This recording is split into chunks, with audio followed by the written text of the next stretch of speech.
Hello guys, welcome to my YouTube channel adrenal academy by अंश।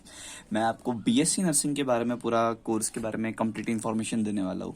BSc nursing क्या है, subjects क्या होते हैं, स्कोप क्या है, फीस स्ट्रक्चर, जो जो आपके डाउट्स हो सकते हैं वो मैं सॉल्व करने की कोशिश करूँगा।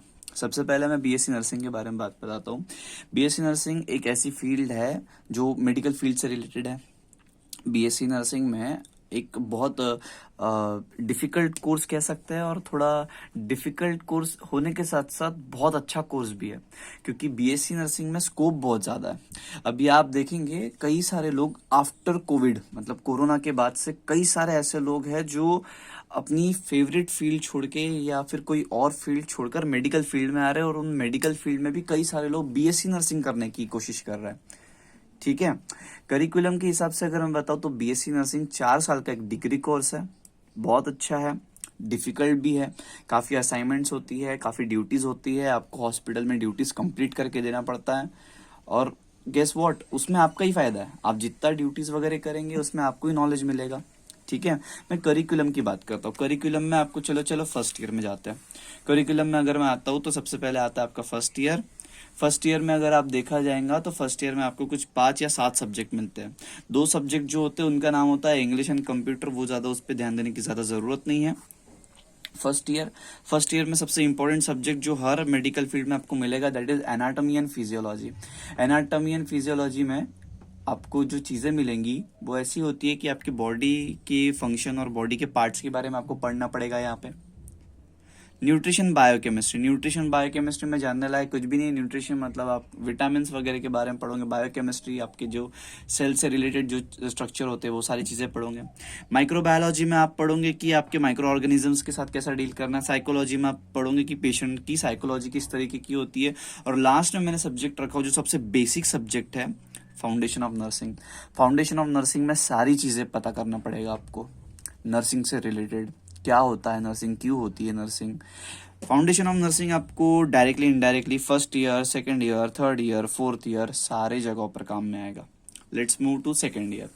यहाँ पर सेकंड ईयर में देखिए, सेकंड ईयर में सबसे पहले आता है जो सब्जेक्ट है, सबसे इजी है, सोशियोलॉजी है। सोसाइटी से रिलेटेड आपको चीज़ें पढ़ना पड़ेगा। एक सब्जेक्ट लिख के रखा हूँ मैंने जिसका नाम है एमएसएन। एमएसएन होता है मेडिकल सर्जिकल नर्सिंग। और वन क्यों लिख के रखा हूँ, ये कोई साउथ इंडियन मूवीज़ के पार्ट्स है क्या? नहीं, ऐसा नहीं है।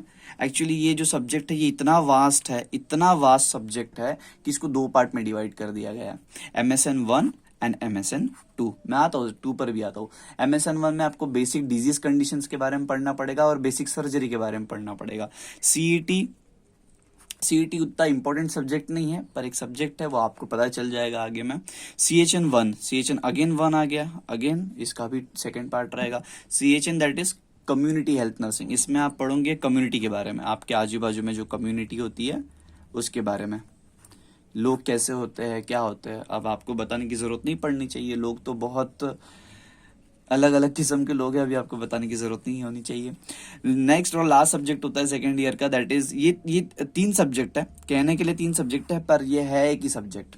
फार्माकोलॉजी, जिसमें आप पूरा मेडिसिन पढ़ेंगे, फार्मेसी से रिलेटेड चीजें पढ़ेंगे। पैथोलॉजी में आप सारा पैथोलॉजी पढ़ेंगे, पैथोजेनेसिस, पैथोफिजियोलॉजी रिलेटेड। जेनेटिक्स में याद करिए 12th क्लास में आपने एक ये पढ़ा होगा, एक साइंटिस्ट के बारे में जिन्होंने पी प्लांट पे या फिर मटर के दाने पे या मटर के प्लांट पे वर्क किया था। उनका नाम था मेंडल। मेंडल ने जो जो चीज़ें दी थी उसके आगे उन्हीं के प्रिंसिपल्स के ऊपर एक सब्जेक्ट बना जिनको हम जेनेटिक्स कहते हैं। जेनेटिक्स में वो सारी चीज़ें पढ़ना पड़ेगा, X chromosome, Y chromosome, X chromosome क्या होता है, कैसे रहता है, क्रोमोजोम वगैरह के बारे में। थर्ड ईयर में आइए, ये सबसे बेहतरीन स्टेज रहेगा आपके बीएससी नर्सिंग में। Third year will be the most beautiful year of your life. इसमें रहेगा MSN 2, जिसमें आप डिजीज कंडीशन के बारे में पढ़ेंगे, अलग अलग तरीके की बीमारियों के बारे में पढ़ेंगे। चलिए ठीक है। CHN आ गया। CHN यहाँ पे ये वाला नहीं है, कम्युनिटी हेल्थ नर्सिंग वाला नहीं है। ये CHN होता है चाइल्ड या फिर पीडियाट्रिक्स, जहाँ पे आप बच्चों के बारे में पढ़ोगे। ये चीज़ भी बहुत अच्छी है, ये चीज़ भी बहुत अच्छी है। अब जो मेरी फेवरेट चीज़ है, जो मैं पर्सनली बहुत पसंद करता हूँ और मैंने देखा हूँ कई स्टूडेंट्स को इस चीज़ को पसंद करते हुए, वो होता है MHN that is mental health nursing. Mental health nursing में आप पढ़ेंगे कि किस तरीके से आपको डिसऑर्डर्स आते हैं, कहाँ के, ब्रेन के डिसऑर्डर्स, जिसमें जो पेशेंट होता है कई अलग अलग तरीके की और कई गलत गलत तरीके की चीज़ें बोलता है, करता है, समझता है। इसमें आप डिल्यूजन इल्यूजन कई अलग अलग तरीके की चीज़ों के बारे में पता चलेंगे, आपको पता चलेगा इन सब चीज़ों में। इसकी इसकी पोस्टिंग होती है, आई मीन टू से कि आपको पेशेंट से और ज़्यादा पेशेंट के पास जाने के लिए, आपको और ज़्यादा इंफॉर्मेशन गैदर करने के लिए आपको हॉस्पिटल्स भेजा जाता है, ऐसे हॉस्पिटल जहाँ पर मेंटल हेल्थ डिसऑर्डर्स के बारे में डील किया जाता है। तो यहाँ पर आपकी ड्यूटीज़ लगती है और मैं आपसे प्लीज़ रिक्वेस्ट करूँगा कि ये ड्यूटीज़ कभी मिस नहीं करना, ये वाली ड्यूटीज़ आपको कभी मिस नहीं करनी है। पूरे 4 साल में जो सबसे बढ़िया हॉस्पिटल का एक्सपीरियंस रहता है वो आपको साइकेट्री की पोस्टिंग में या फिर मेंटल हेल्थ नर्सिंग की पोस्टिंग में मिलता है। ओके, अभी आ जाते हैं 4th ईयर पे। 4th ईयर में आपको आता है CHN2, ये होता है आपका community health nursing 2। Community again यहाँ पर आपको कम्युनिटीज के बारे में पता चलेंगे, लोगों के बारे में पता चलेगा, ठीक है, पर ज्यादा तौर पे और बड़े बड़े स्तर पे पता चलेगा। OBGY that is obstetrics and gynaecology, इसमें आपको पूरा कंप्लीटली प्रेगनेंसी, फीमेल किस तरीके से होता है, डिलीवरी, अबॉर्शन, ये सारी चीज़ों के बारे में पता चलेगा। मैनेजमेंट में एक ये चीज़ इसलिए दी गई है क्योंकि अगर आगे जाके आप नर्सिंग से अगर नर्सिंग हॉस्पिटल में काम नहीं करना चाहते या फिर प्रैक्टिस नहीं करना चाहते, कुछ और करना चाहते, तो मैनेजमेंट आपके काम में आएगा, ठीक है। आगे जाके इसी को आप करके MBA कर सकते हैं। रिसर्च एक ऐसा टॉपिक है जो अब तक तो करिकुलम में नहीं था या फिर सिर्फ कॉलेज लेवल पे था, पर अभी इसको यूनिवर्सिटी लेवल पर ला चुके हैं रिसर्च को। तो रिसर्च भी एक टॉपिक रहता है।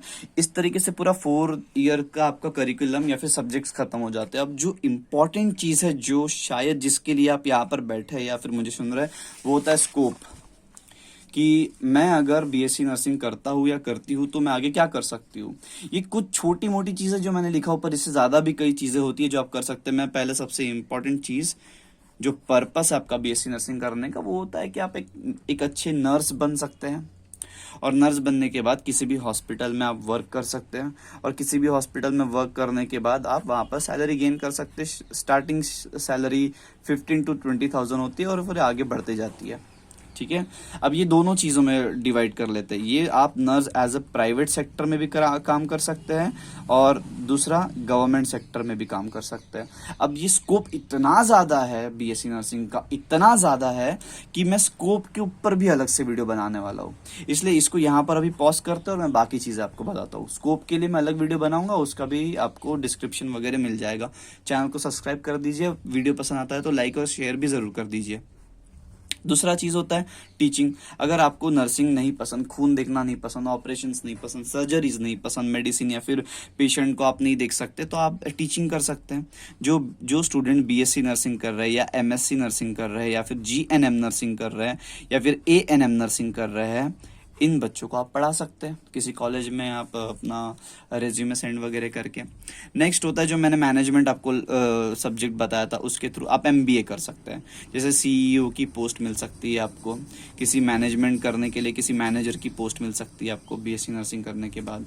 उसके बाद एक आता है, अगर आपने BSc कर चुके हैं तो आप डेफिनेटली आप MSc भी कर सकते हैं, फर्दर स्टडीज हो जाती है। आप MSc करते हैं तो आपको आपका पेमेंट राइज होता है, आपको एक्सपीरियंस आता है, ठीक है। और MSc के बाद आप सीधी सी बात है M फिलोसफी करने के बाद आप PhD भी कर सकते हैं, ये भी ऑप्शन है आपके पास।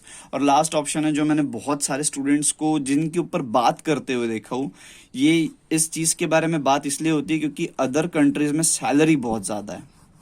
और मेरी बात मानिए, बच्चे केवल बात करते हैं, इस चीज़ को इम्प्लीमेंट कभी नहीं करते हैं। अब्रॉड जाने की बात होती है कि मैं अमेरिका चले जाऊंगा, लंदन चले जाऊंगा, UK चले जाऊंगा, यहाँ चले जाएंगे, वहाँ चले जाएंगे, पर उसको इम्प्लीमेंट करना पड़ता है। सैलरी बहुत अच्छी है वहाँ पर, इंडिया से कंपेयर अगर करते हैं तो बहुत ज़्यादा अच्छी अमाउंट में आप कमाई कर सकते हैं। तो ये चीज़ होती है। मैं स्कोप के ऊपर अलग से वीडियो बनाऊंगा और आपको मेरे चैनल पे ज़रूर मिल जाएगा, ठीक है। तब तक के लिए इतना काफ़ी। अगर आपको कोई क्वेरीज आती है तो प्लीज़ कमेंट में पूछिए। तब तक के लिए अपना ख्याल रखिए। Bye bye.